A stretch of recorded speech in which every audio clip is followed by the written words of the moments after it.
toi, il y a des bandits derrière toi. Ouais, dépêche-toi, toi là, il y a des bandits. Oui. Ah, c'est pas possible ça, ils écoutent jamais rien quand c'est le moment là.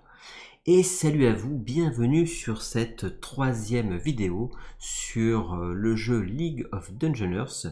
Et aujourd'hui, on va faire baston. Et oui, baston, puisque on va faire le premier scénario en fait d'introduction où on apprend le combat et je vais vous expliquer comme ça les règles du combat sur une carte en fait en extérieur avant de partir dans les donjons et vous expliquer les règles voilà, des autres sessions de jeu quand on est dans les phases de cité et les phases de donjon. Donc là on va essayer de voir une grande partie des règles du combat pendant cette partie d'introduction. Donc ça vous ne spoilera pas évidemment le jeu, même si dans tous les cas vous avez tout plein de petites campagnes, etc.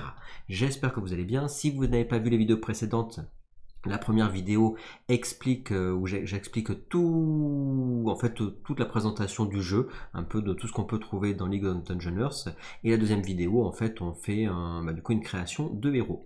D'ailleurs, en parlant de création de héros, et du coup, si on regarde vue de dessus, on a nos 4 héros qui sont ici. Donc celui qu'on a créé pendant le live, c'est celui-ci, donc avec la chaîne Barda Brut, voilà. Donc c'est le Dwarf Warrior. Ensuite, j'avais créé le l'Alfing, qui est un Warrior Priest. Voilà. Ensuite, on a le Wizard, le magicien, qui est ici à Brûle. Et nous avons Patatra, qui est l'alchimiste. Comme on a la possibilité d'avoir homme et femme, du coup, j'avais pris en alchimiste Patatra, c'est une demoiselle. Et on a aussi en demoiselle que j'avais pris justement, c'est du coup notre Barda Brut qui est notre warrior. Voilà, donc ça c'est pour les 4 fiches de perso. On y reviendra pour aussi voir évidemment les vidéos précédentes si vous voulez voir comment on fait une création de héros. Voilà, donc qu'est-ce qui se passe? Sans plus attendre, qu'est-ce qui se passe? Et bien du coup, on a nos 4 héros qui pensaient pouvoir dormir pour une fois à l'auberge, mais malheureusement, la nuit arrivant trop vite, ils ont décidé de se faire un petit campement de fortune en plein milieu de la nature. Voilà, donc ils se sont rassemblés au milieu d'une clairière, et tout s'est bien passé à tour de rôle durant la nuit. Ils prenaient la relève jusqu'à l'aube où du coup, une équipe de bandits arrive sur les lieux et viennent les attaquer. Voilà ce qui se passe dans le scénario de départ. Donc on a nos 4 héros qui sont au centre de la map, et ensuite, on va placer nos bandits. Dans les bandits, on a quoi? On a le bandit leader, voilà, qui est le plus fort de la troupe, qui va se placer. On a 2 bandits qui sont au corps à corps avec des armes de mêlée, et on a un bandit qui va tirer à distance. Voilà, donc il va falloir les positionner. Et on va voir de suite comment on fait pour positionner nos héros. Donc là, ça va être random, comment on va les positionner. Donc ce que je vais faire moi, c'est que je vais décider de tirer, parce qu'il faut que les faire partir d'un bord, et ensuite il nous dit on lance un D10 pour savoir où c'est qu'ils sont plus ou moins proches par rapport aux héros. Donc on va les prendre un par un, et puis on va les faire placer. Donc comme il y a 8 bords, là, je vais prendre, donc on va partir d'ici, là, lui ça va dire que c'est 1, 2, 3, 4, 5, 6, 7, 8, moi je prends comme ça, c'est des bords de quart de grande map, parce que là on a 4 maps qui font une grande map. Donc du coup je lance mon D8 et on va voir le premier 7, donc 1, 2, 3, 4, 5, 6, 7, et donc il arrive, il sera ici, et alors comme il va essayer d'aller directement le plus proche, il va se rapprocher le plus vite possible des héros, du coup je vais le mettre ici, évidemment. Après qu'est-ce qu'on fait? On lance le D10 pour savoir à quelle distance il est arrivé, et malheureusement de 7 cases. Donc 1, 2, 3, 4, 5, 6, 7. Voilà, il est caché derrière le buisson qui est ici, puisqu'on va utiliser aussi les éléments de décor pour pouvoir se cacher, monter dessus, etc. etc. Ça c'est le premier. On part sur le deuxième. Le deuxième, il arrive à 7 aussi, bien décidément. Donc le deuxième, ils vont pas se mettre l'un derrière l'autre. Hein. Le deuxième, il va arriver ici. Hop, et pareil, on va lancer pardon, ça c'était, j'ai lancé le bon, oui, et je vais lancer le D10 pour savoir, et bien ça arrive à 10 cases, donc 1, 2, 3, 4, 5, 6, 7, 8, 9, 10, il est caché derrière les buissons, juste derrière eux, autant vous dire, hop, qu'il est pas loin. Celui d'après 8, donc le 8, l'autre bandit il est ici, et il est à combien de cases? À 5, 1, 2, 3, 4, 5, et le dernier qui est ici, donc on est Ils sont tous sur le même bord. Hein. Donc 1, 2, 3, 4, 5. Il part de là-bas. Alors vous voyez pas, du coup c'est le bord de la map qui est tout au fond. Et il va nous faire combien? Il fait 7 aussi, décidément. 1, 2, 3, 4, 5, 6, 7. Il en a perdu son... Hop, sans standise. Voilà, ici. Bim. Donc là, moi j'avais pris, en fait, dans le jeu, donc ce qui se passe, c'est que vous allez décider de l'orientation de vos héros. Donc là, hop, si on regarde ici un peu de plus près, voilà, on les voit, hop, voilà. Donc en fait, moi je les avais placés comme ça au début de partie, comment ils s'orientent. Donc je les avais orientés de cette façon-là, c'est-à-dire parce que du coup ils peuvent se faire attaquer par derrière. Donc moi je les avais mis comme ça. Donc lui, il fait face à ce côté-là. Là, cette caméra-là, il est de face, et on voit que du coup ils ont un côté face et un côté de dos. Donc là du coup en plus il y a la lumière, il y a un peu le contre-jour et tout, mais voilà, il est lui de côté face, lui il est dirigé vers là-bas, ce côté-là, lui il est dirigé vers là-bas, lui aussi vers là-bas, et du coup malheureusement les deux ennemis qui sont là, il n'y a personne qui est dirigé vers eux. Ça veut dire quoi? Et ben ça veut dire que si jamais par exemple, alors eux là ils vont se protéger quand même, lui s'il devait attaquer, dans tous les cas il n'attaquerait pas par derrière parce qu'ils se protègent les uns avec les autres, voilà. Donc ça c'est fait, et ensuite qu'est-ce qui se passe? Et bien si on peut voir ici, là au niveau des cartes, on a les cartes de nos ennemis et de nos héros. Donc ici j'ai par exemple le bandit leader qui est ici. Donc bandit leader, il nous dit quoi? Il nous donne leur stat. Donc pour le toucher, et ben on a moins 10 pour le toucher parce qu'il est balèze, il n'a pas de talents spéciaux. Il est de tier 2, donc c'est son rang, les autres sont tier 1, donc il donne des meilleurs équipements. Il a 16 points de vie. Combat skill, il a 60, donc il faut faire 60 ou moins pour nous toucher au corps à corps, 40 ou moins pour nous toucher à distance, mais il a une arme, là du coup il a une long sword. Il a, au départ on nous dit qu'il faut mettre un bouclier, donc il a un bouclier qui lui fait moins 5, donc quand on veut le taper, et ben du coup on a moins 5 sauf si on le tape avec une power attack. Et du coup il a une armure de 1, donc quand on lui fera des dégâts il enlèvera 1 à chaque fois. Ça c'est sa résistance mentale, sa dextérité. NA, donc du coup il a une armure on va dire de base, il a son armure, et son mouvement, il a un mouvement de 4, voilà. Donc ça c'est fait, donc effectivement 1 ici, plus 1 ici, donc il n'est pas fastoche le gars. Ensuite on a quoi? On a ici les l'activation des ennemis. Donc là ici ça nous dit, on active d'abord les ennemis magiques qui font de la magie, suivis de ceux qui tirent à distance avec leurs armes, leurs arcs, etc. Et ensuite les ennemis qui sont adjacents à un héros et qui peuvent faire de la place pour un autre héros. Ensuite les ennemis adjacents à un héros. Après ceux qui sont les plus proches mais qui ne sont pas adjacents, qui peuvent charger. Donc comme ça on a toute la ligne, et après on a du coup dans les activations on dit à la fin de l'activation des ennemis, enfin on verra, on ne sait pas encore si les ennemis vont jouer avant les héros, ça on va tirer des jetons, vous verrez tout à l'heure, et après les héros Overwatch on y reviendra tout à l'heure. En plus de ça on a une fiche qui nous explique du coup s'ils sont à distance ou en mêlée, qu'est-ce qu'ils vont avoir comme posture. Voilà, donc ça c'est pour notre bandit leader. Et ensuite on a quoi? Et bien, on a les bandits tout court, donc ceux-là, voilà, qui sont un peu moins, ils ont 50 pour toucher au corps à corps, 35 pour toucher à distance, plus de dégâts. Dans le plus bandit leader, il a plus 100 dégâts quand il fait ses dégâts justement.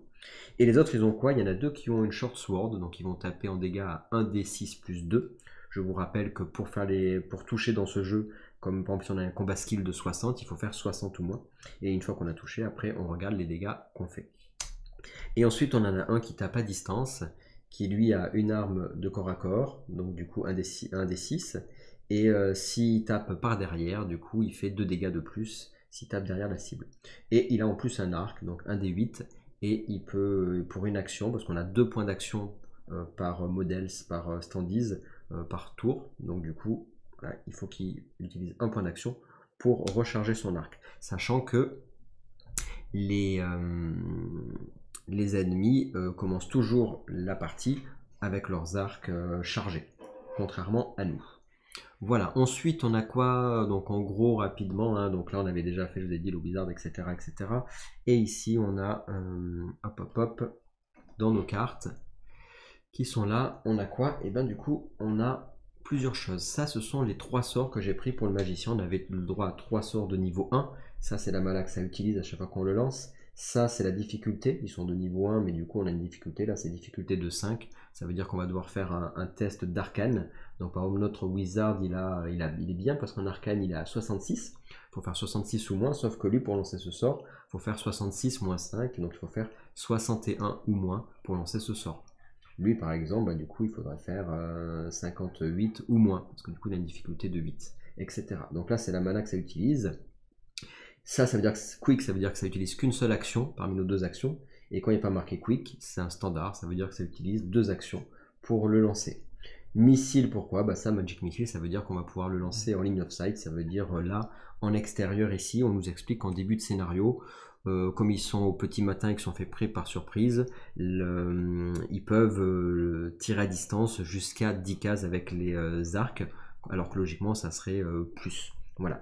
J'ai équipé nos héros, j'ai équipé juste la patatras. Elle est équipée d'un longsword qu'on a acheté avec les sous d'un autre héros, parce que du coup elle n'avait pas ce qu'il fallait, elle avait juste une short sword qu'elle a dans son quick slot. Ça veut dire que on a un endroit avec le quick slot, et si jamais quelqu'un arrive au corps à corps, elle pourra plus taper à distance, et dans ce cas-là, elle pourra utiliser une action pour vite charger son arme qu'elle a en quick slot. Donc on a 3 emplacements en quick slot, sauf l'alchimiste, elle a une ceinture pour mettre des potions, donc elle a des potions au départ, et donc elle a en plus de quoi mettre 6 potions supplémentaires. Voilà, donc du coup, on a des rations, etc., etc. Chacun un peu ses capacités. Donc voilà, donc je disais nos 3 sorts qui sont ici. J'ai pris quoi? Donc j'avais plusieurs choix, hein. J'ai pris le Light Heal qui permet en line of sight du coup à 4 cases ou moins de soigner, ou se soigner, peut se soigner lui-même d'ailleurs aussi, hein, se soigner de 1 des 6. Voilà. Ici on a Flair, j'aime bien parce que du coup ça permet de faire des dégâts, donc 1 des 8 en quick, donc ça veut dire qu'on pourrait le lancer 2 fois si on veut. Attention, notre mana ça correspond à notre niveau d'arcane. Donc on a 66 d'arcane, donc on a 66 de mana. Et on ne pourra pas la récupérer parce que pour récupérer notre mana, il faudrait faire un quick rest, un short rest, mais pour ça il faudrait qu'il n'y ait personne sur le terrain. Et ensuite Sleep, alors j'aime bien, ça me fait penser à EverQuest, aux gens chanteurs d'EverQuest, où on va pouvoir mess, comme on disait, mesmerize, c'est-à-dire qu'on va pouvoir endormir. Donc là on peut endormir un ennemi, et si on l'endort qu'on réussit, et ben du coup il pourra, sa prochaine activation, il ne fera rien à part se réveiller. Voilà. Donc il va rester prone. Donc prone, ça veut dire que c'est un statut, c'est-à-dire qu'en fait il va s'endormir, et quand un ennemi est prone, si on le tape, on a un bonus de plus 30 pour le taper, et il se relèvera à la fin de son prochain tour. Voilà, ça c'est pour les sorts, hop, ici, pardon, de notre magicien. Et ensuite on a des prières. Donc notre prêtre Warrior Priest, il a 2 prières, et on peut en choisir 2. Il a une prière qui lui permet au début de chacun de ses tours de récupérer un point de vie perdu. Et l'autre, c'est une prière qui, s'il la lance, c'est pour l'effet global. Les prières, ça coûte pas d'action, ça coûte un point d'énergie. Et au début du jeu, on n'a qu'un point d'énergie, sauf le prêtre avec sa relique qui en a 2. Et là, du coup, il faut à chaque fois un point d'énergie pour les lancer, mais c'est quand on veut sur son tour. Et celle-là, du coup, ça nous permet d'augmenter, de faire un buff de 10 d'arcane, c'est-à-dire qu'on pourrait monter à 76 en arcane avec le magicien. Voilà. On ne peut pas avoir 2 prières en même temps, donc ça veut dire par exemple on pourrait lancer ça d'abord pour faire un buff au magicien, et si à un moment donné on n'a pas assez de points de vie, on lui enlève le buff et on se met par exemple de quoi récupérer des points de vie. Voilà, donc on a une grosse personnalisation possible, hein, des héros, et là pourtant on n'est qu'au niveau 1, ça veut dire on peut passer au maximum jusqu'à niveau 10. Donc là, la mise en place, elle est faite. Qu'est-ce qui se passe maintenant? Et bien du coup, on va mettre là-dedans les initiatives. On a quoi? On a 4 monstres, donc on a des acrylic tokens, on en a 4 pour les monstres, et on nous dit que comme ils nous prennent par surprise, on en a 2 de plus, c'est-à-dire qu'on va piocher, et si on pioche un acrylique noir, et ben du coup un token noir, ça veut dire que ça sera les ennemis qui vont s'activer, et on activera, comme j'ai dit tout à l'heure, ou d'abord les magiciens, etc., etc. Il n'y a pas de magicien, donc on ne pourra pas se faire interrompre les spells, les sorts. S'il y avait un magicien parmi les ennemis, il pourrait interrompre nos lancers. Donc au total, ils ont 6 jetons pour pouvoir s'activer. Alors s'ils sont activés les 4, les 2 jetons supplémentaires ça ne leur rien, mais ça veut dire qu'en gros ça leur donne plus de chances de s'activer avant nous. Nous on est 4 héros, Donc du coup, parce que là j'ai décidé de jouer avec 4 € pour tout vous montrer un peu du jeu. Donc on a 4 jetons. Et on a le... Alors je crois que c'est la perception de... Ouais c'est ça. Perfect Hair. Donc en fait il y a le magicien qui est très bon pour détecter quand il se fait les embuscades. Donc du coup, grâce au magicien, on a un jeton supplémentaire. Donc 5 contre 6. Que l'on va mettre dans... Hop là. Dans notre pioche. Hop. Voilà. Et donc là, du coup, on est prêt pour pouvoir commencer la partie.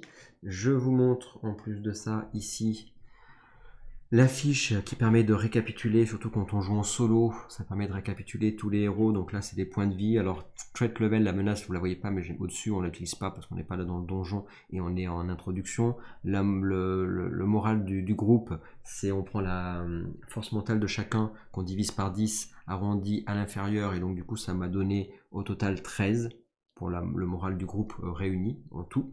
Donc, j'ai additionné chaque résistance mentale. Ensuite ici il y a Bardabrut qui est en mêlée, nous avons Alfing qui est en mêlée, nous avons Abrul qui a une arme de mêlée et nous avons Patatra qui a une arme à distance mais pour l'instant qui est unloaded parce que du coup elle n'est pas chargée. Ils ont tous une fois par partie, une fois par combat, ils peuvent dodger une seule fois, on le verra plus tard, mais ça c'est pour ça qu'ils ont le dodge. J'ai pas mis la torche, ils ont une torche, mais pour le donjon, là je l'ai pas mise parce que ça servira pas pour la perception. Et ensuite, ils ont un point d'énergie tous, sauf le prêtre qui a 2 points d'énergie. Et il y a le prêtre qui a un point de luck, les autres ils n'ont pas de luck au début. Ça sert à quoi le point de luck? Ça sert pour relancer un dé, ennemi ou le sien, si jamais il a besoin, donc le point de chance. Donc Alf a ça en plus par rapport aux autres. Voilà leur point de vie, donc Bardabrut pour une guerrière, elle a 13 points de vie, c'est pas si fou que ça. Ensuite, on a Alf, il a que 9 points de vie. Alf. Le Abrul a 12 et Patatra a 12 aussi. Voilà, plus ou moins pareil pour tout le monde. Et ensuite, du coup, ici sur le côté, vous avez tous les jetons. Si jamais on focus, si on fait une posture de défense, si jamais on fait une attaque puissante, si jamais quelqu'un est wound, si jamais on cible quelqu'un pour faire plus de dégâts, si on stun, etc. Donc tout ça, je les ai mis sur le côté. Et ben écoutez, j'espère que vous êtes prêts et prêtes, parce que du coup on va pouvoir commencer. Et sans plus attendre, on va pouvoir lancer, piocher pour savoir qui c'est qui va s'activer en premier. Hop, alors attention, attention. Et en premier, nous avons un ennemi. Alors les ennemis, je vous ai dit, c'est d'abord ceux qui tapent à distance. S'il n'y en a qu'un, celui qui tape à distance, c'est l'humanoïde. Il est où? Il est là. Il a déjà son arme chargée, donc à côté de lui, je peux mettre chargé. Et si je veux me rappeler qu'il s'active, je peux mettre le jeton dessous lui, par exemple, pour me dire, c'est bon, je sais que lui, il s'est activé. Quand il s'active, qu'est-ce que je fais? Je regarde pas ici, pardon, je regarde là. Et je regarde les activations. Donc là, si je dis c'est bon, ça je sais. Ensuite, qu'est-ce qui se passe? Alors j'aurais pu, alors ça c'est le premier tour, donc là voilà, on est comme ça. Là je regarde ce qui se passe avec les armes à distance. Et je regarde la première condition, je vais toujours du haut vers le bas. Et là, 2 actions, donc je pourrais le faire 2 fois. D'abord je regarde le prérequis premier, je fais son action, puis je repars du haut vers le bas pour faire la deuxième action, puisqu'il a 2 AP. Donc, est-ce qu'il est à 2 cases d'un héros? Voilà, donc ils nous disent est-ce qu'il est dans les 2 cases d'un héros? Et dans ce cas-là, il va se déplacer le plus loin possible en restant quand même en ligne de vue. Et en même temps, il va reload, mais là, il n'a pas besoin parce qu'il est déjà de toute façon à ça. Donc, est-ce qu'il est à 2 cases d'un héros ou moins dans les 2 cases? Non. Est-ce qu'il reload? Non plus parce qu'il c'est déjà activé. Donc dans ce cas-là, il se déplace de M space, alors là c'est de M c'est mouvement, et son mouvement c'est 4. Donc sur une action on peut se déplacer de 4, et si on veut faire 2 actions de mouvement, la deuxième action de mouvement pourra se déplacer que de la moitié, donc c'est-à-dire de 2, c'est-à-dire que sur un tour complet, si on utilise sur 2 actions pour se déplacer, on se déplacera au total de 6. 4 et 2 sur le mouvement d'après. Voilà, donc là il nous dit hop hop hop, ok, donc il nous dit qu'il va essayer de se mettre au-dessus d'un... Hop, il va... Alors par contre, si ça plante, c'est dommage. Hop, alors là, on va revenir sur ça. Ils nous disent quoi? Ils nous disent qu'il va essayer de se mettre sur un monticule, sur quelque chose pour être plus haut, en fait, parce que s'il est en hauteur par rapport aux autres, il va faire plus de dégâts. Voilà, alors après, pour l'instant, on peut regarder par rapport à la map, savoir s'il peut se mettre en hauteur ou pas. Et ils nous disent, par contre, ils nous disent saute cette étape-là si tu l'avais déjà fait avant. Donc là, pour le coup, on l'a pas fait avant. Donc est-ce qu'il peut se mettre quelque part? On pourrait par exemple dire, il fait 1, 2, 3, 4, ou alors 1, 2, 3, 4. Il peut pas aller jusqu'à la pierre ici. Sinon, il serait monté à la pierre. Donc c'est pas bon. Par contre, là, il est derrière le buisson. Du coup, ça l'empêche de... Là, ça lui bloque complètement la ligne de vue, le buisson. Si jamais le buisson bloquait à moitié, il aurait un -10 pour toucher, il aurait un malus, mais là carrément il n'a pas la ligne de vue, donc il va se déplacer, et là il va faire, là s'il veut par exemple viser quelqu'un, il va faire 1, donc 1, 2, 3, 4, 5, 6, 7, 8, 9, 10, il pourrait se mettre là, pour taper ici, ou pour taper là. Voilà, voilà. Donc d'abord il va choisir l'ennemi le plus proche, et ensuite sinon ça va être l'ennemi avec le moins d'HP. Donc ça c'est pour savoir quel ennemi il va viser. Donc du coup on regarde, hop, est-ce que c'est le plus proche? Donc du coup là il a fait la première chose, donc il a fait, on l'a dit, c'est d'abord essayer de déplacer. Donc là c'est bon, maintenant on re-regarde sur la carte ce qu'il va faire, et là du coup il fait quoi? Il va faire une attaque. Donc on va faire une attaque, mais avant de faire l'attaque, on regarde. Donc on va faire 2 dés. On va dire ça va être pour la target. Hop. Pardon, ça va être pour la target en vert, et ça va être pour savoir sa posture. Pourquoi?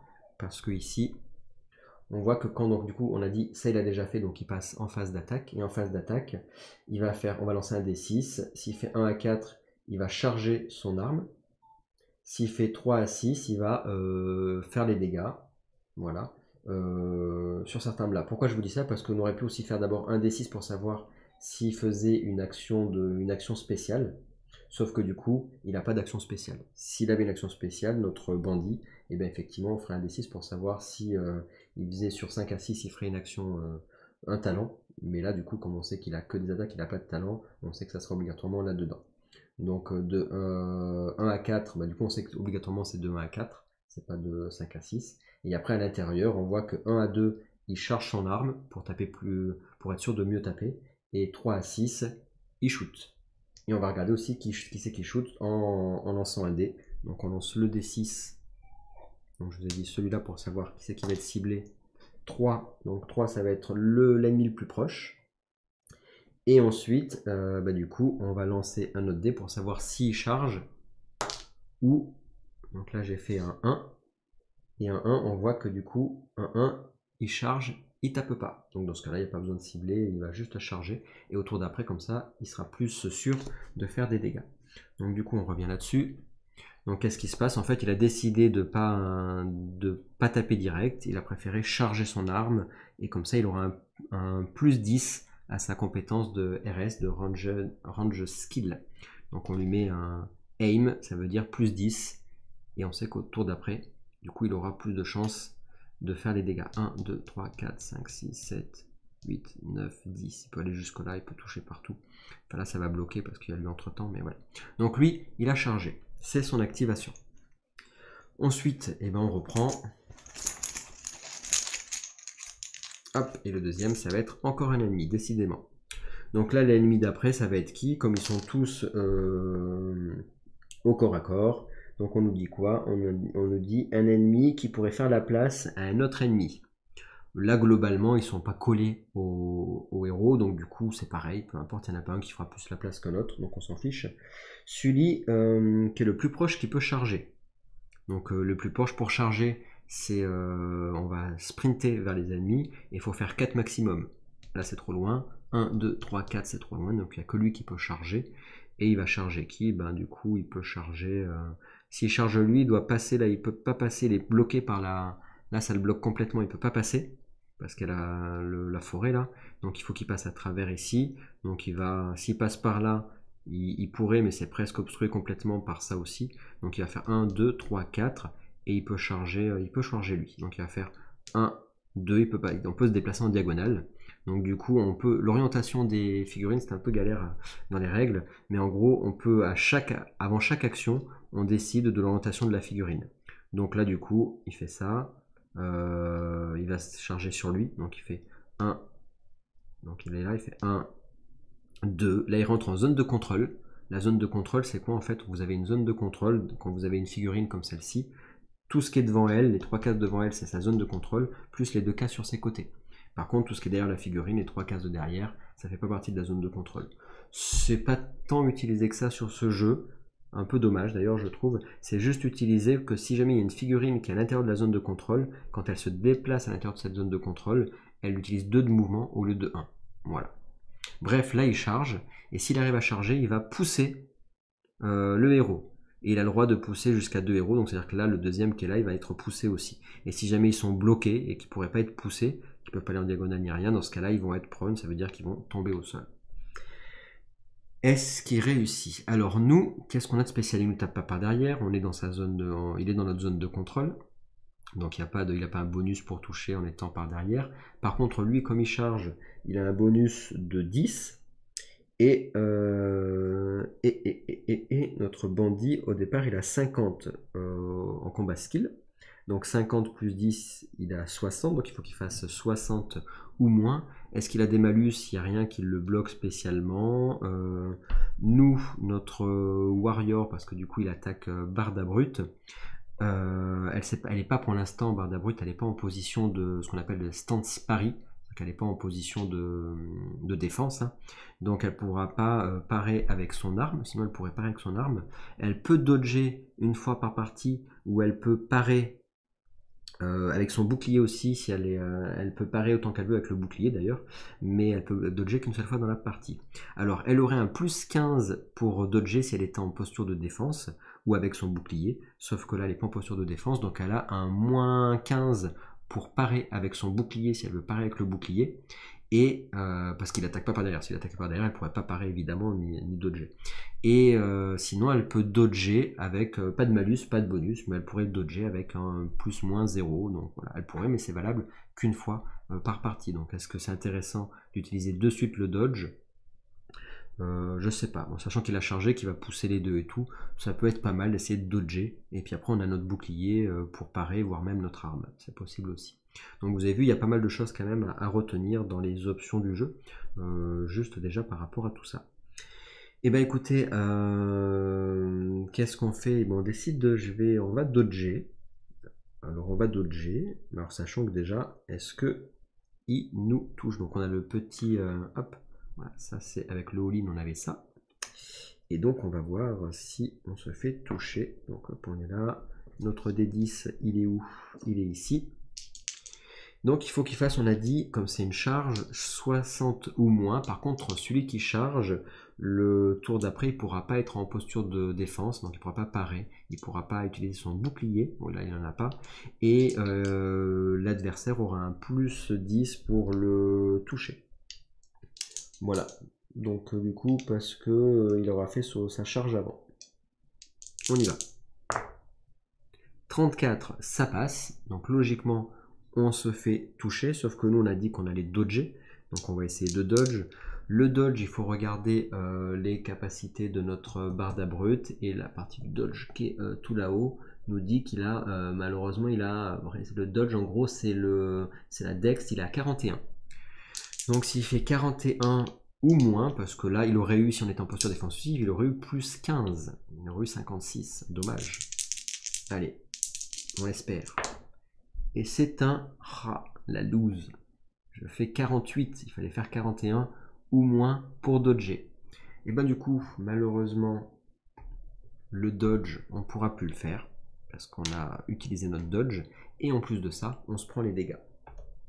Comment fonctionnent les dégâts? Et bien du coup, notre bandit qui nous tape, lui c'est celui qui a une short sword, et donc il nous tape à 1d6 plus 2 dégâts. Donc on prend un petit d6, on prend le dé rouge, et on va regarder, on va prendre le dé noir pour savoir s'il nous tape à la tête. La tête c'est 1, 2 c'est arms, c'est pas l'arme mais c'est arms en anglais, hein, donc du coup c'est les bras, 3, 4, 5 c'est le torse, et 6 c'est les jambières. À quoi ça sert? Ben, nous on a un équipement, On a par exemple, alors le bouclier va nous servir à défendre que si on part avec le bouclier, donc là il ne va pas nous servir.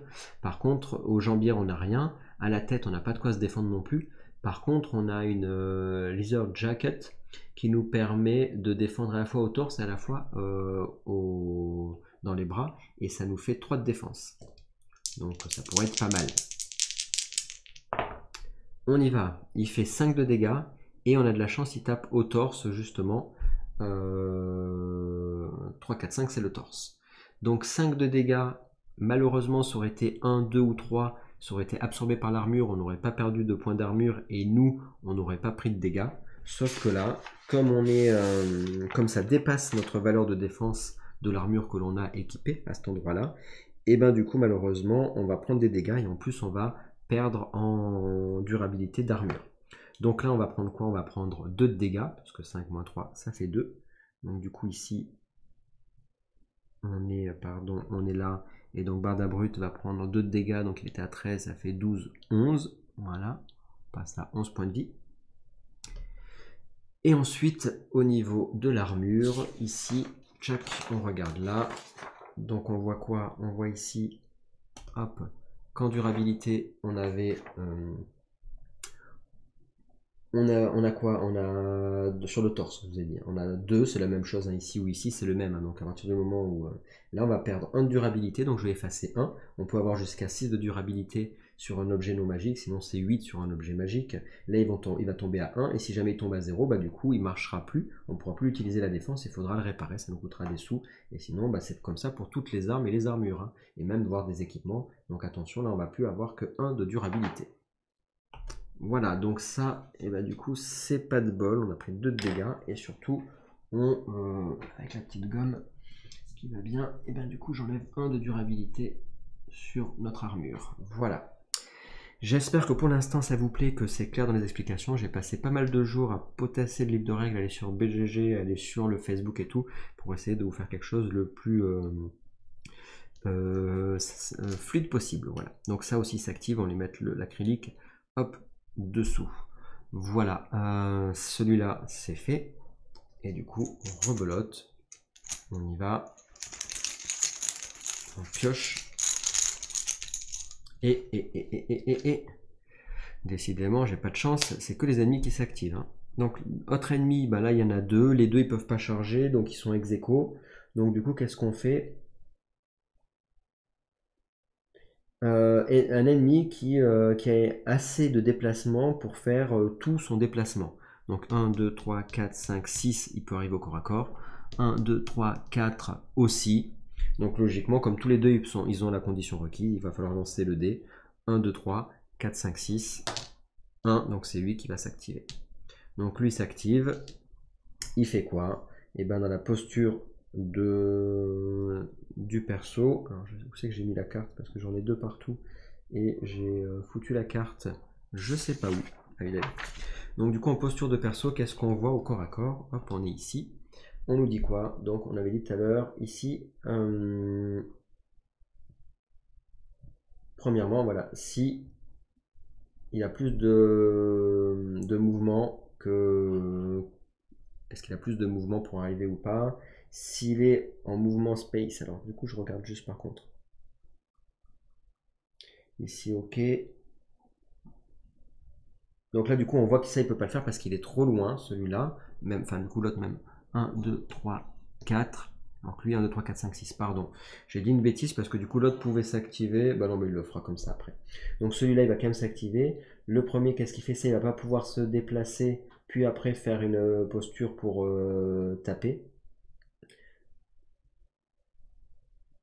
Donc voilà, s'il se déplace de M space, mais après qu'il n'est pas adjacent, on va lancer un D6, pardon. Donc c'est ce qu'on va faire. Donc là, il va faire son déplacement. Donc 1, 2, 3, 4, voilà. Et là, on fait de nouveau, on va ce coup-ci lancer un D6 pour savoir sa posture, enfin ce qu'il va faire. Il lance 6, donc on regarde ici.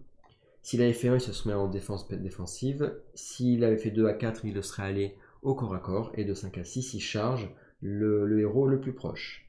Voilà, donc là, il fait ça. Et ben, c'est parti.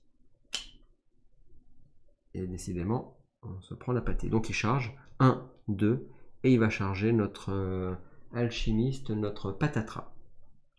Patatras, pareil, elle n'a pas de là, son bouclier n'est pas opérationnel. Elle pourrait quand même. Est-ce qu'elle a un bouclier? Non, parce qu'elle a un longbow, donc à deux mains, donc de toute façon elle n'a pas de bouclier. Elle a un bouclier mais en quick slot, mais là elle ne peut pas l'utiliser. Donc elle ne peut pas l'utiliser. Je dis ça, mais non, même pas. Elle a juste une short sword, elle n'a même pas de bouclier. Elle peut juste dodger. Si elle veut, elle pourrait dodger, ou sinon elle se prend les dégâts. Allez, qu'est-ce qu'on fait? Est-ce qu'on garde le dodge? Allez, face à face. Donc lui, qu'est-ce qu'il va faire pour toucher? Il va faire le bandit, il a 50 ou moins. Allez, on va espérer qu'il ne touche pas. 50 ou moins. On dodge pas pour ce tour-ci. Et bien c'est un 43. Décidément, vous savez comment je suis, j'ai jamais de chance au dé. Et bien là, c'est le cas. 43, malheureusement, ça passe, ça touche. Et du coup, ça touche. Et qu'est-ce qu'elle va faire? Elle va faire un D6 plus 2 de dégâts. Donc ça, et puis pour regarder, on va faire celui-là pour les dégâts, et ça pour savoir où c'est que ça touche. 4 de dégâts, alors là vous voyez pas parce que c'est un peu loin, mais c'est 4 de dégâts et 3. 3 c'est le torse. Sur le torse, est-ce qu'elle a quelque chose? Oui, elle a quelque chose, elle a un Padded West qui fait une défense de 2, donc ça nous arrange. Par contre, elle fait quand même un dégât de 4, donc on va se prendre 2 dans la tronche, malheureusement. Et comme les dégâts ont été faits, on se prend 1 de durabilité qui descend, parce qu'on a pris des dégâts, sinon ça ne serait pas descendu. Donc ça veut dire quoi ici? Malheureusement, patatras, on a dit qu'elle prenait 2, donc elle était à 12, 11, elle passe à 10. On revient ici. Et en durabilité, qu'est-ce qu'il y a de particulier? On regarde là. Et en durabilité, le torse, il avait 2, donc du coup, on va enlever 1 sur le torse. Si je retrouve ma gomme, voilà. Donc du coup, pour l'instant, on se fait bien exploser. Hein. Il y a tous les ennemis qui s'activent, alors qu'on avait quand même un jeton en plus. C'est pas de bol. Donc là, on va lui mettre ça pour se rappeler qu'il s'est activé. Hop, voilà. Et du coup, on continue. Pourquoi? Parce que du coup, il y a encore un ennemi qui s'est pas activé, puis surtout nous, on s'est pas activé. Ah, un allié, enfin. Donc là, on va choisir qui c'est qu'on active parmi nos 4 héros. Donc qui c'est que j'ai envie d'activer sur tous ceux qui sont là. Bah écoutez, ce que je vais faire, pour vous montrer un peu les règles du jeu, je vais activer le magicien. Moi, le magicien, je le trouve très fort quand même dans ce jeu. Je vais activer Abrul. C'est mon magicien de l'époque d'EverQuest. Hop, allez, on y va. Donc je vais activer Abrul. Abrul, qu'est-ce qu'il a? Je vous rappelle qu'il avait 3 spells qui sont là. Et je vais activer le slip. Est-ce que j'active le slip pour l'endormir, pour pas qu'il vienne vers nous? En sachant que 1, 2, 3, 4, il pourra charger. 1, 2, 3, 4. Ouais, je vais faire ça. Je vais l'endormir avec le magicien et je vais essayer de le charger après avec le guerrier. Donc je vais l'endormir. Ça me coûte 10 de mana. Donc du coup, je dépense 10 de mana. Je vais le mettre sur, mon prêtre ici. Là. Voilà, 10 de mana sur mon prêtre. Voilà. Ensuite, enfin je dis, attendez, c'est pas sûr que ça utilise 10 de mana. D'abord, il faut que je lance mon spell quand même. J'ai 66. Ah, j'ai mal joué parce qu'il aurait mieux fallu jouer d'abord le Warrior Priest qui aurait fait un buff pour qu'il soit à 76. Et après, j'aurais dû lancer les dés. Erreur. Est-ce que je fais ça? Bah, à la limite, ça peut être pas mal quand même de faire ça. Hein, parce que bon. Le Warrior Priest, sachant que le Warrior Priest est là. Allez, on va faire ça, d'accord? Si vous m'en voulez pas, on n'a pas encore commencé à lancer les dés. Si on aurait lancé les dés, c'était pas pareil. On va plutôt utiliser Alf. Et Alf, à son activation, il va lancer sa prière Power of Gods pour que, du coup, Abrul ait 10 de plus en arcane tant que la prière est active. Donc j'active la prière, ça lui coûte 1 d'énergie. Et du coup, il a fait sa prière, donc on a plus 10 sur le magot, ce qui est plutôt pas mal, vous avez vu. Voilà, ensuite une fois qu'on a fait ça, qu'est-ce que je fais? Et ben maintenant, je vais pouvoir, là ça ne coûtait pas d'action, c'est juste, ça me coûte juste mon énergie. Et ben je vais jouer, et le bandit m'en kikine. Donc vous savez quoi? Comme je suis ici, je peux faire... Je vais rentrer dans sa zone d'action. Donc là je fais 1, ça me coûte que 1. Là je suis dans sa zone d'action. Et là maintenant je fais 1. Et là je fais 2, 3. Parce que ça coûte 2 pour bouger quand on est dans une case où c'est dans sa zone d'action. Pardon, j'étais dans sa zone d'action, je dis une bêtise. J'étais devant lui. Donc du coup ça fait 1, 2 parce que je suis dans sa zone d'action. Puis encore 1, 2 parce que j'étais encore dans sa zone d'action. Et j'arrive derrière lui parce que je peux me déplacer en diagonale. Donc j'ai dépensé mes 4 de mouvement. Et là maintenant je suis derrière lui. Ce qui fait quoi? Ce qui fait que comme je suis derrière lui, je peux vous le montrer avec le téléphone qui est en train de brûler. Voilà, ici vous voyez, on est là. Et là il arrive à taper par derrière parce qu'il était ici. Et il était là dans la zone d'action. Donc 1, 2, 3, 4. Et ça tombe bien parce que pour un point d'action j'ai pile 4. Voilà, il faut se rappeler par contre de tout ça, de toutes les possibilités. Avec 4 héros, là j'ai mon cerveau qui fume un peu. Donc du coup là on est ici, je suis derrière, j'ai plus qu'un point d'action, je peux pas charger, ça me coûte 2 points d'action. Je pourrais faire une power attack, ça me coûte 2 actions, enfin 2 points d'action aussi. La power attack me permet de pouvoir avoir un bonus en power attack, ça me donne un bonus de plus 20 pour toucher. Par contre si je fais ça, après je peux plus dodge, parry, etc. C'était le... Oui, c'est la charge, j'ai dit une bêtise. C'est quand on fait, tout à l'heure je vous ai dit une petite bêtise, c'est quand on fait le power attack, l'attaque puissante qu'on peut plus dodge et parer si jamais les ennemis nous attaquent. Et en plus, ils ont un bonus de plus 10 pour nous toucher. Par contre, si on charge, du coup, en fait, ça ne nous fait pas un malus si on charge. Après, on pourra de nouveau parer, etc. Contrairement à ce que j'ai dit tout à l'heure, on peut charger et après on peut parer ou se défendre malgré tout. Voilà, c'est juste que la charge, effectivement, ça permet de faire reculer l'adversaire. À condition, à condition de réussir notre lancer de dés. Ok. Donc on y va, on est ici, on est par derrière, et donc on nous dit quoi? On nous dit que le Warrior Priest, il a plus exactement, il a 45 au départ, plus 20 parce que je suis par derrière, donc j'ai 65 pour toucher. Et mon Warrior Priest, il a quoi? Il a un javelot. Alors j'aurais même pu me mettre là parce qu'il a un javelot et le javelot permet d'avoir ce qu'on appelle reach. Ça veut dire qu'on peut taper à 2 de distance, on peut sauter une case et on peut même, logiquement on peut pas le faire, on peut pas passer à travers la case d'un ennemi ou même d'un allié, on peut pas traverser, on est obligé de contourner. Là on pourrait très bien avec reach taper ici. C'est-à-dire que même s'il y a quelqu'un devant, on pourrait taper juste après. Et en plus de ça, il nous dit quoi? Reach, et il traverse l'armure de 1. S'il avait une armure, mais lui, il n'a pas d'armure. Donc attention, attention. On va prendre comme ça, on va regarder là. Hop. Il n'y a pas trop de lumière là, alors du coup, vous voyez pas grand chose. Ok, ça fait quoi? Parce que du coup, le soleil est parti d'un coup. Et ben j'ai pas de chance, ça fait 80. Donc je rate mon attaque. Et je rate mon attaque malheureusement. Ça c'est moche. Et j'ai fait mes 2 actions, donc du coup je me suis activé. Donc là je l'ai mis ici en fait. Là je pourrais le mettre sous mon héros aussi. Ou sinon moi je le mets là parce que du coup je me rappelle en regardant ici. Voilà, j'ai mis à cet endroit là. Écoutez, là on est bon. Alors par contre le soleil étant parti, il va falloir que je rouvre les volets. Hop, et on regarde par-dessus à nouveau ce qui se passe.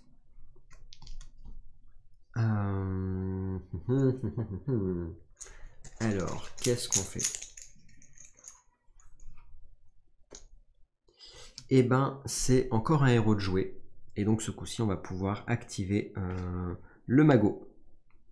Le magot qui a un plus 10 pour, qui a un plus 10 pour ses sorts, donc 76. Et du coup, notre magot, il va essayer de taper sur... voilà, le soleil est revenu. Il fait des allers-retours. Il va essayer de taper sur le bandit leader, voilà, parce qu'il est en line of sight. Et donc, on y va, on va taper sur le bandit leader. Je lance les 2 dés, ça va logiquement me coûter 10 si je réussis. Si je rate, ça me coûtera la moitié, ça me coûtera 5. Et si je fais un échec, que je fais 94 ou plus, ça me coûtera la totalité. Et en plus, je prendrai un des 3 d'insanité, ça veut dire que je vais prendre un peu de folie si jamais je rate, et voilà, parce que c'est dangereux de lancer les sorts évidemment. On y va. Par contre, ça me coûte mes 2 actions du tour pour l'endormir. 74. Pff, je vais dénoncer tout pourri. Heureusement qu'on a notre bœuf du prêtre, sinon on n'aurait pas réussi. On a 66 plus 10, ça fait donc 76. On réussit de justesse. Donc du coup, il est prone. Par contre, j'ai utilisé mes 2 actions. Il est endormi. Voilà. Et je devrais, du coup, quand ils sont endormis, j'ai un plus 30 pour leur faire des dégâts. Alors ça, je pense pas que ça stack avec par derrière parce qu'ils sont déjà au sol. Donc là, j'ai fini lui. Et on continue. Et c'est aux ennemis de jouer. Et bah ça tombe bien, pourquoi? Parce que lui c'est activé, lui c'est activé, lui c'est activé. Celui qui s'est pas activé, c'est lui. Enfin, ça tombe bien, pas vraiment en fait. Là, il aurait été bien qu'il s'active à la fin et pas maintenant. Pourquoi? Parce que là, en fait, qu'est-ce qu'il va faire? Il va utiliser tout son tour pour se relever. Il va rien faire d'autre, mais il va quand même se relever. Moi, j'avais envie qu'il s'active pas de suite, parce que du coup, j'avais envie de jouer mon guerrier, de lui faire une charge. Donc j'avais un plus 10 pour toucher, plus 30 parce qu'il était prone, et du coup j'avais un plus 40. Donc c'était plutôt malin, j'avais bien joué, sauf que le jeu est encore contre moi. Et donc malheureusement, je vais pas pouvoir faire ça parce qu'il se relève. Donc là, sur son tour, il va rien faire d'autre, mais hop, il est relevé, et du coup il est plus prone. Et du coup maintenant, on pourra pas gagner le bonus que je voulais avoir avant. C'est ballot. Voilà, il fait rien d'autre sur son tour, mais pour le coup, ça m'embête quand même. Allez, évidemment, alors là, c'est même pas la peine, si j'ai encore... c'est pas la peine de tirer, pourquoi? Parce que tous les adversaires se sont activés. Donc du coup, qu'est-ce qui se passe? Et bien du coup, même s'il y a encore des jetons noirs, on les utilise pas parce que tous les adversaires sont activés, donc eux, ils sont plus utilisés. Et sur le deuxième tour, on les utilisera pas parce que c'était que pour l'initiative, donc on les enlève du jeu. Et là par contre, bah, du coup il nous en reste 3 pour nous, mais comme je sais qu'il n'y a plus que nous à jouer, que les héros, bah, du coup c'est pas la peine que je pioche, j'active mes héros dans l'ordre de mon choix. Voilà. Et ben c'est parti pour finir ce premier tour et cette première explication du jeu. Et ben qu'est-ce qu'on va faire? Il me reste Barde à Brut et à Brûle. Pardon, c'est pas, du coup c'était pas, pardon, c'est Abrul qui s'est activé tout à l'heure, c'est le magicien, c'est Abrul, et c'est Patatra qui s'est pas activé, c'est l'alchimiste qui s'est pas activé. Hop.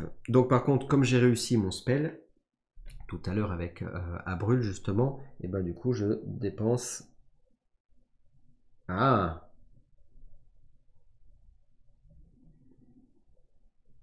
Je crois que ça passait. Ouais, je crois que ça passait, mais attention.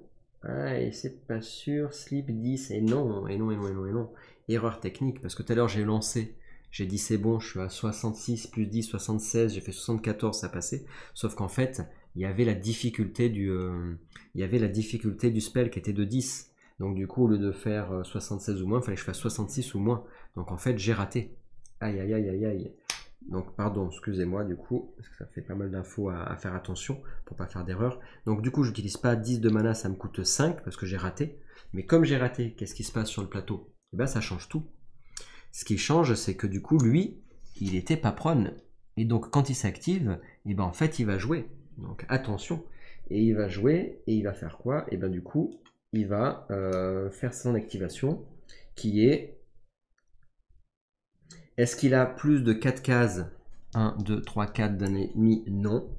Est-ce qu'il est à 4 cases ou moins d'un ennemi mais qu'il n'est pas adjacent? Oui. Donc on lance un des 6. C'est un 1. Et donc du coup il nous dit quoi? Il se met en parry stance. Ça veut dire qu'il se met en posture défensive. Mais s'il se met en posture défensive maintenant, bah, du coup il ne fera pas sa deuxième action. Donc là ça nous dit que dans le jeu, quand il se met en posture défensive, on sait que ça sera sa deuxième action du tour. Mais comme première action du tour, quand c'est comme ça, il ferait son attaque. Bon, je dis ça, mais ceci étant, là, comme il se met en posture défensive, s'il fait une attaque, il n'est pas adjacent, donc il ne pourrait pas attaquer.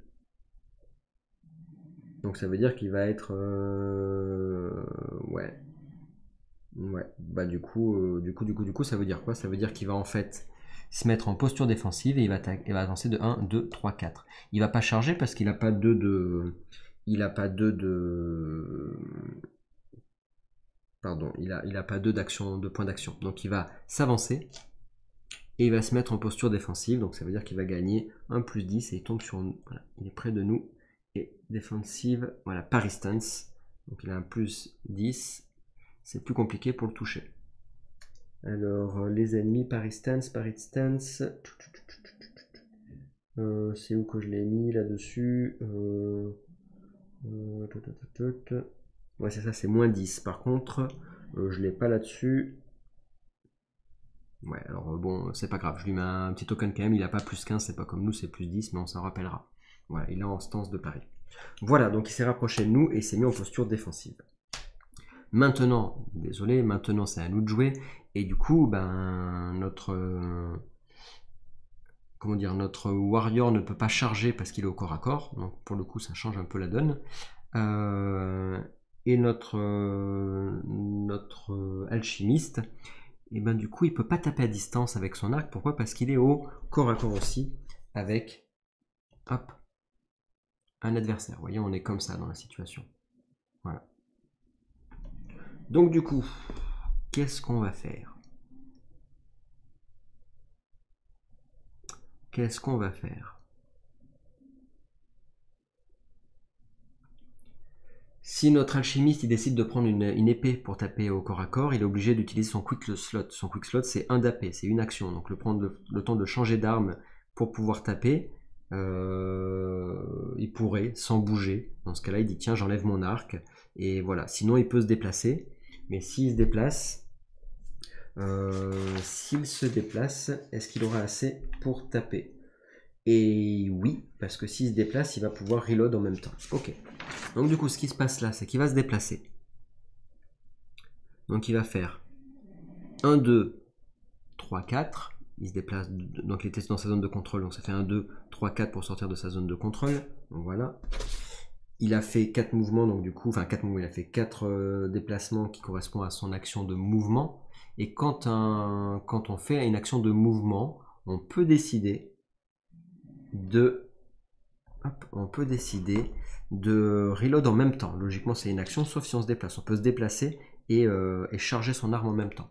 Sinon, c'est une action tout court si on ne veut pas bouger. Mais là, j'ai bougé en même temps, donc j'ai rechargé. Et là, maintenant, je vais pouvoir utiliser ma dernière action pour tirer, mais je ne peux pas évidemment cibler pour avoir un bonus. Donc là, je vais tirer. Et pour tirer, et ben du coup, Patatra, elle a en RS, en Range Skill, elle a 43. Il faut faire 43 ou moins pour taper le bandit. Pour l'instant, j'ai fait un 4 et un 60. 64. Donc je rate. Voilà, j'ai fait toutes mes actions. Donc elle a joué aussi. Ça c'est fait. Patatra. Il reste la guerrière. Voilà, on peut faire des bandages aussi pour se soigner. J'ai un sort de soin aussi. Enfin, on a tout plein de possibilités. Là, vous avez vu, on joue à 4. C'est vrai que le jeu est quand même bien opti pour jouer à plusieurs. Hein. À 4 joueurs, à mon avis, ça me semble très optimisé. Et pour jouer en solo, je pense qu'il vaut mieux jouer 2 mercenaires ou un chien. Parce que les mercenaires, vous avez moins de trucs à gérer. D'ailleurs, l'auteur du jeu joue avec juste 2 héros. Il joue pas avec 4 héros. Quand vous jouez seul avec 4 héros, c'est un peu quand même une usine à gaz malgré tout. Je pense qu'il vaut mieux jouer 2 mercenaires ou un chien, voilà, un familier. Comme ça, vous avez moins de choses à gérer. Allez, pour finir notre tour de jeu, et comme ça, vous aurez vu déjà une grande partie des règles déjà sur le combat. Et j'espère que ça vous aura plu. Et ça fera déjà 1 heure, hein, parce que du coup, j'ai expliqué pas mal de choses des règles. Et ben du coup, le guerrier, qu'est-ce qu'il va faire? Le guerrier, il est entouré un peu. Il est un peu dans la galère, quoi. Il pourrait se mettre en posture défensive parce qu'il a tout le monde sur la tronche. Ou alors, il va faire 1, 2. Alors là, je sais pas. Dans ce cas-là, comme on est dans la zone de contrôle de 2 adversaires, je sais pas si ça nous coûte 4 pour se mettre là. Moi, je dirais que oui, que c'est cumulatif, parce que du coup, il y a 2 ennemis sur nous. Donc du coup, ça veut dire que pour sortir de cette zone-là, tu as les 2 points de mouvement pour lui, plus pour lui. Parce que sinon, du coup, j'aurais pu faire diagonale, diagonale, me retrouver derrière le bandit et pouvoir le taper par derrière. On va supposer que c'est plus dur quand même, et que pour sortir de 2 personnes, il faut dépenser ces 4 de mouvement. Et là, je vais faire juste une attaque normale, mais au moins, je ne suis pas pile au corps à corps de l'adversaire. Allez, on y va. Donc moi, il faut que je fasse 51 ou moins. On va arriver à faire toucher une fois, ça serait bien dans le jeu quand même.